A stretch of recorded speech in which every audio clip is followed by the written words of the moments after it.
एक घर से सास और बहू के झगड़े की काफी देर से आवाज आ रही थी। झगड़े की आवाज इतनी तेज थी कि पड़ोसियों के कान खड़े हो रहे थे। पड़ोसी मजे ले रहे थे।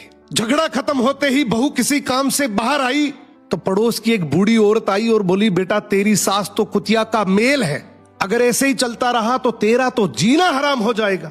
बहू ने तुरंत कहा कि आप जिनके बारे में बोल रही है ना, वो मेरी सास है और मेरे पति की माँ तो वो मेरी भी माँ ही हुई, और हम माँ बेटी लाख झगड़ा करें, आपको पंचायत करने की कोई जरूरत नहीं है। बूढ़ी औरत बोली, बेटा मैं तो तेरी भलाई के लिए ही बोल रही थी। बहू ने कहा कि आप मेरी भलाई के लिए बोल रही हैं या बुराई के लिए, ये मुझे सब पता है। मेरी माँ ने ये मुझे बचपन से सिखाया है कि ऐसी फालतू कान भरने वाली औरतों से हमेशा बचकर रहना।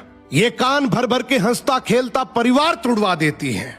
दादी सब समझ गई और बड़बड़ाते हुए वहां से चली गई। अब बहू जैसे ही घर आई अपनी सास को सारी बात बताई। ये सुनते ही सास की आंखों में आंसू आ गए।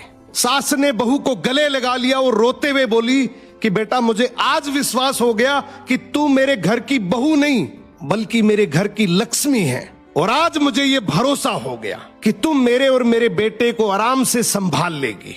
अब मुझे कोई चिंता नहीं है। बहू ने भी रोते हुए बस इतना ही कहा कि आप मेरी माँ हैं और माँ से झगड़ा कौन नहीं करता, पर झगड़े का मतलब ये नहीं कि मैं घर की बात बाहर करूं। सो घर की बातें अगर घर में ही रहे तो घर मंदिर है, वरना कान भरने वाले तो हर गली नुक्कड़ पर बैठे हैं जो चुटकियों में एक हंसता खेलता परिवार तोड़ देते हैं।